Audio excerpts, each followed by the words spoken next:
le damos la bienvenida. Daniela, muy buenos días, bienvenida por estar acá en Entrevistas Wambra. Buenos días, Verónica. Muchas gracias por la invitación. Un saludo a todos quienes nos escuchan. Muy buenos días nuevamente y bueno, queremos justamente saber cómo vemos esta administración. Son 100 días apenas, pero vemos algunos cambios. Se ha dado como algún giro, al menos digamos, de lo que han sido las pasadas administraciones que han tenido la ciudad. En lo positivo diría que se ve un alcalde que busca estar conectado con la ciudadanía, ¿no? Es decir, ha implementado medidas de comunicación, tiene este enlace ciudadano que se hace todas las semanas, donde está anunciando, donde está explicando las cosas que están sucediendo. Lo vemos también presente en redes sociales, disponiendo, respondiendo algunas cosas. Entonces yo creo que eso marca una diferencia importante con la administración anterior, donde de alguna manera había una ausencia absoluta de la autoridad en general del municipio, ¿no? Entonces vemos que se ha retomado esta idea de estar presente, estar en contacto. Yo siento que la ciudadanía ve que hay un alcalde presente, que está preocupado, que está trabajando, que está explicando las cosas, y eso me parece a mí que es algo muy positivo. En cuanto al metro, que digamos es de las obras más esperadas de pronto por la ciudadanía, la anterior administración de Santiago Guarderas intentó poner en marcha el metro, sin embargo, más bien la nueva administración frenó. Ahí, ¿cómo, digamos, desde el Observatorio Quito, cómo vamos, se miró, se analizó, digamos, esta decisión de paralizar el funcionamiento del metro? En materia de movilidad, que es una de las más complejas de la ciudad, creo que hay una evaluación media, digamos, de estos primeros 100 días. En relación al metro, creo que fue adecuado señalar la suspensión. Ya vimos todos los problemas que implicó esa operación al apuro, y uno de los más grandes, de las peores consecuencias que puede tener una operación al apuro es que se cree desconfianza en el sistema y que luego la gente no lo quiere usar y que piense que va a ser exactamente lo mismo de lo que sucede con transporte en superficie, y eso sería empezar mal. Así que me parece adecuado. Yo creo que en eso el alcalde también ha hecho una buena labor en relación a anunciar claramente cuáles son los siguientes pasos, cuándo se va a poder operar, qué es lo que falta para poder operar. Vi ayer que hizo el anuncio de que ya se va a avanzar con la tarjeta única para poder movilizarse en el sistema y luego en conexión con otros sistemas, y esto es clave para que el metro realmente tenga éxito y funcione. Así que yo eso veo positivo. Por el otro lado, en cambio, creo que en materia de movilidad en general, lo que no sea solo el metro, el alcalde todavía no ha sido claro realmente en qué es lo que quiere hacer y cuál es la visión de la movilidad que tiene. Me parece que ha hecho anuncios muy tibios en relación al gran problema que tiene la ciudad, que es una movilidad colapsada. ¿No? Van a comprar nuevos troles, pero los nuevos troles que se compren van a reemplazar a los que ya no están funcionando ahora, que tienen 25 años ya de existencia, lo que quiere decir que realmente no va a haber un gran cambio hacia la mejora del sistema. ¿Qué va a pasar con la ecovía? ¿Qué va a pasar con la concesión de la metrovía? Sigue pendiente el tema de la famosa reestructuración de las rutas y las frecuencias. Entonces, me parece que en materia de movilidad aún hay mucho por hacer y los anuncios todavía están muy por encima de lo que necesitamos del alcalde. Y en otros temas, por ejemplo, como el trabajo informal, la ocupación del espacio público por trabajadores autónomos, ¿qué otras políticas públicas, por ejemplo, se podrían incentivar más allá del decomiso, por ejemplo, de la mercancía o el llevar, por ejemplo, el sacar a los trabajadores autónomos de ciertos espacios? ¿Se podría pensar en otras políticas, por ejemplo, para avanzar más en diálogo con la gente, que no sea la represión? Este es un tema muy importante que tú pones, Verónica, en la mesa, y que lamentablemente todavía no existen luces, no solo de la alcaldía, sino en general de la sociedad y del gobierno nacional, porque eso se tiene que trabajar de la mano del gobierno nacional. Claramente estamos viviendo una crisis económica y social sin precedentes en la ciudad. Si bien los niveles de desempleo, de acuerdo a las cifras que nosotros recopilamos en Quito, ¿cómo vamos?, han ido a la baja, todavía no hay una recuperación frente a lo que fue al 2019. Y las mujeres principalmente, ¿no?, que son las principales exponentes del comercio informal, siguen siendo las más vulnerables. Claramente la solución no está solo en la regularización y en el otorgamiento de espacios públicos para poder formalizar este tipo de comercio y de venta y de trabajo, porque pues hay un espacio limitado en la ciudad, ¿no? Y no se puede seguir abarrotando también el espacio público para tratar de encontrar una solución. Tiene que haber aquí una solución distinta. Es decir, sabemos que estos son medios de trabajo, sabemos perfectamente que muchas de estas personas no tienen educación, no tienen acceso a crédito, no tienen capacidades tal vez de migrar a otros tipos de empleo. Y creo que ahí es donde debe trabajar el alcalde junto con el gobierno nacional en una solución que permita un empleo que sea más sostenible, que sea menos precario y que pueda atender además al núcleo familiar. Es decir, porque muchas de las mujeres trabajadoras en trabajo informal trabajan con el núcleo familiar, trabajan con sus niños, con sus dependientes, y ahí tampoco hay una atención adecuada de parte de los servicios públicos sociales que permitan que no se genere un ciclo repetitivo de trabajo precario. Uh-huh. Y hace más de un año y medio, más o menos, pasó la tragedia de La Gasca, la comuna, y de alguna manera se puso sobre el tapete todo lo que significa el problema ambiental de la ciudad en relación también al uso de las quebradas y de las inmobiliarias, además. ¿Qué pasa ahí, no es cierto? ¿Que ese tema de alguna manera sigue presente en la administración municipal o ya simplemente quedó ahí? A raíz de la sentencia de la Corte Constitucional sobre el caso del río Monjas y todo el proceso de contaminación y el daño que ha sufrido los alrededores del río Monjas, se estableció la obligación de que el municipio apruebe la famosa Ordenanza de Infraestructura Verde y Azul, que es justamente la que le obliga al municipio a generar infraestructura que permita que las aguas, que el incremento, además porque sabemos perfectamente que por el cambio climático va a llover cada vez más y más fuerte en Quito. Entonces esta ordenanza pues inició su discusión en la administración Guarderas, es aprobada en la administración Muñoz. Ahí el gran reto, Vero, es cómo se va a implementar, porque las inversiones que se deben hacer en infraestructura para mejorar los servicios de recolección de aguas, para todo el tema de la descontaminación de los ríos, para tener una separación, ¿no?, entre las aguas lluvia y las aguas que salen del alcantarizado, no son inversiones menores, y el municipio lamentablemente en este momento no se encuentra en una capacidad de adquirir grandes deudas precisamente por la deuda que tenemos con el Metro de Quito. De ahí que me parece, por un lado, irresponsable que ya se quiera hablar de una extensión del Metro de Quito hacia la Ofelia. Yo creo que eso es una presión de los organismos multilaterales, que como la tuneladora se encuentra en Quito y está siendo subutilizada, hay un costo que está asumiendo ahí los multilaterales, que de alguna manera quieren empujar que se avance en una segunda línea del metro, cuando si bien es importante la movilidad, hay que hacer funcionar la primera, hay que hacer que el servicio de movilidad en superficie funcione, y hay que empezar a destinar los recursos para estas otras obras, que son además obras de prevención para los posibles impactos del cambio climático. Yo le he escuchado al alcalde mencionar estos temas. 100 días es muy pronto, pero todavía no hay un horizonte claro de qué es lo que quiere hacer y cómo va a financiar el alcalde la implementación de la Ordenanza de Infraestructura Verde Azul. Acabamos de vivir un primer proceso, una primera vuelta electoral, y evidentemente ahí el tema de la seguridad fue, digámoslo así, el que más vistas, el que más sensaciones, si se quiere, movió.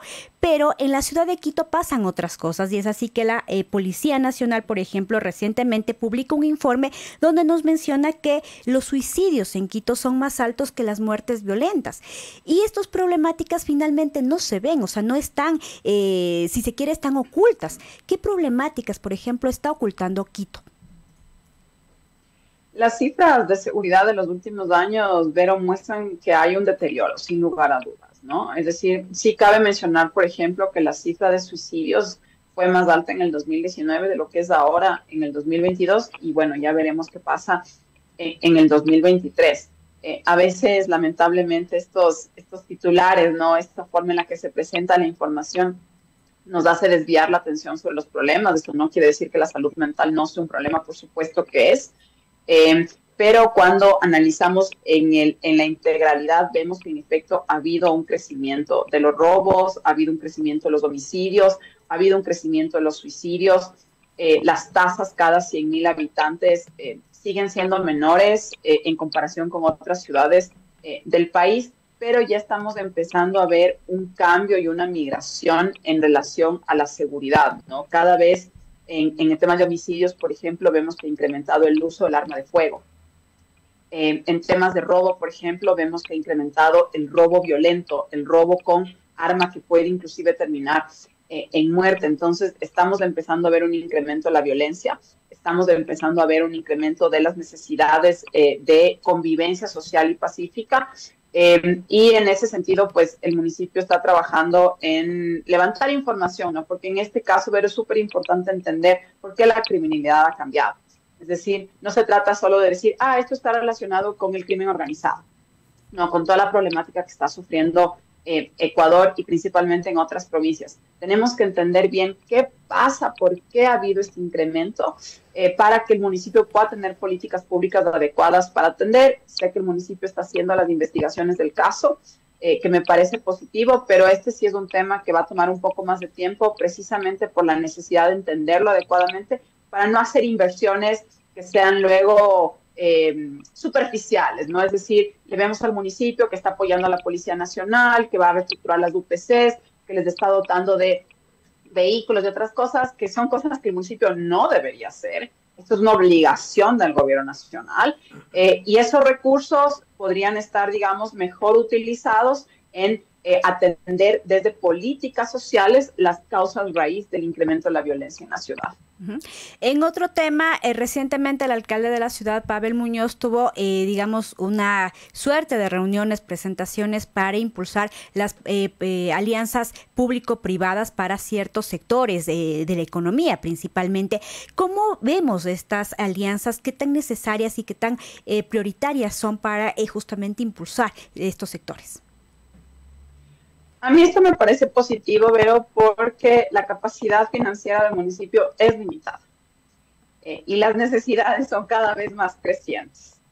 Ahí la clave está en cómo se estructura esa alianza público-privada, es decir, quién asume las obligaciones, la garantía de que el municipio pueda hacer un control y un seguimiento adecuado para que cualquier servicio que se provea a través de alianza público-privada tenga el carácter de público.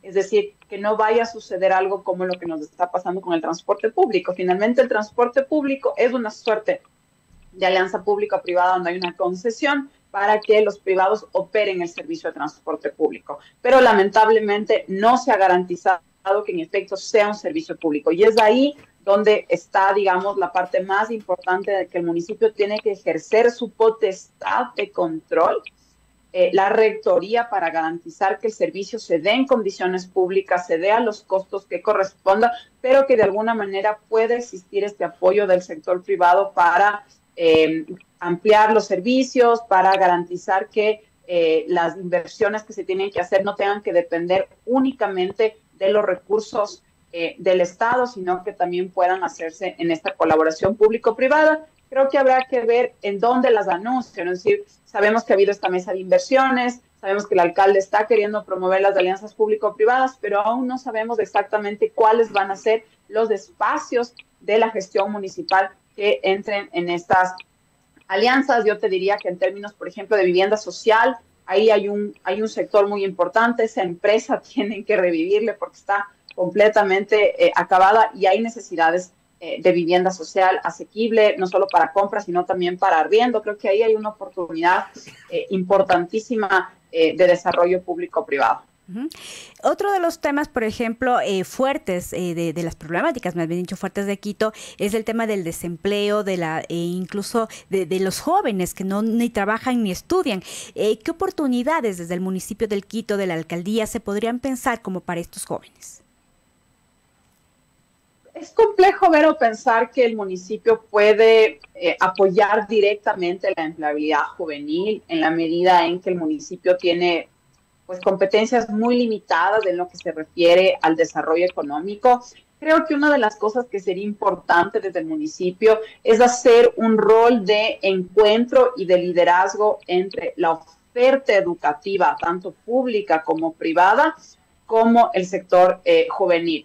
Vemos que los datos de Quito, como vamos, por ejemplo, nos muestran que hay una importante brecha en la cantidad de jóvenes que se gradúan de los colegios, que es altísimo porque Quito tiene los más altos niveles de escolaridad y de graduados de bachillerato en el Ecuador, pero ya quienes ingresan a las universidades, tanto públicas como privadas, son menos del 50% de los jóvenes que se gradúan cada año. Claramente hay un tema de falta de acceso, de recursos, por ejemplo, para acceder a las universidades. Creo que ahí, por ejemplo, el municipio puede jugar un rol muy importante de conexión, de apoyo en becas, por ejemplo, tal vez inclusive de apoyar extensiones de las universidades públicas que permitan ampliar la oferta, porque pues, el 65% de los estudiantes de bachillerato en Quito son de colegios fiscales, municipales públicos, pero en cambio el 80% de la oferta universitaria de educación superior es privada.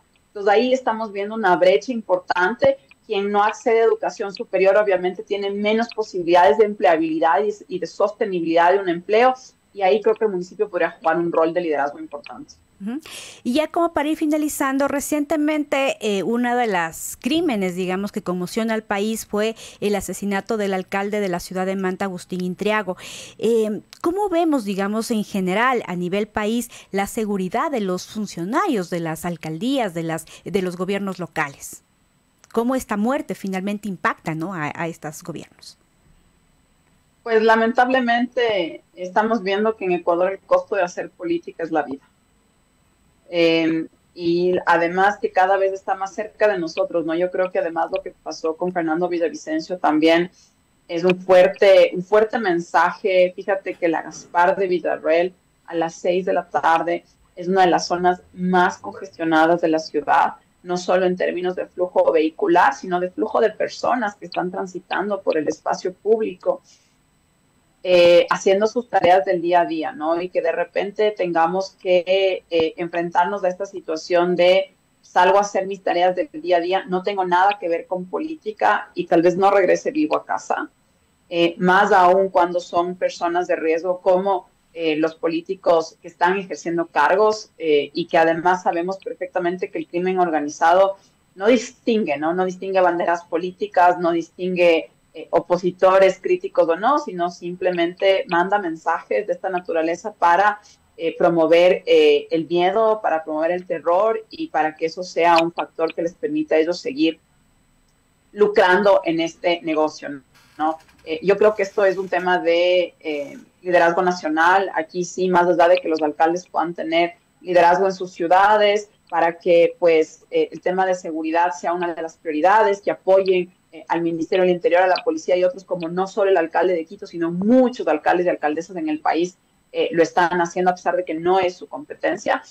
Aquí sí ya es una demanda, y a propósito de la segunda vuelta electoral, que se nos viene, quien sea que gane las elecciones del próximo gobierno, esta tiene que ser una de las prioridades, un liderazgo internacional para atacar este problema desde los esfuerzos regionales, porque en el Ecuador solos, lamentablemente, no lo vamos a poder hacer.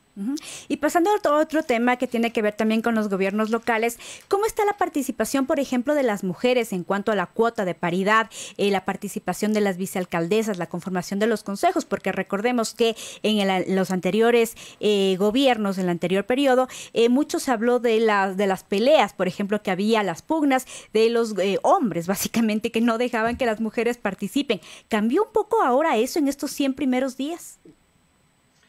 Cambia, Vero, porque hay la reforma al Código de la Democracia en el año 2020, que fue posterior a las elecciones seccionales del 2019, donde la reforma dice claramente que tiene que haber paridad. Es decir, si es que el alcalde es hombre, la vicealcaldesa debe ser mujer y viceversa, y ya es una obligación legal. Antes estaba sujeto a la interpretación de los consejos municipales.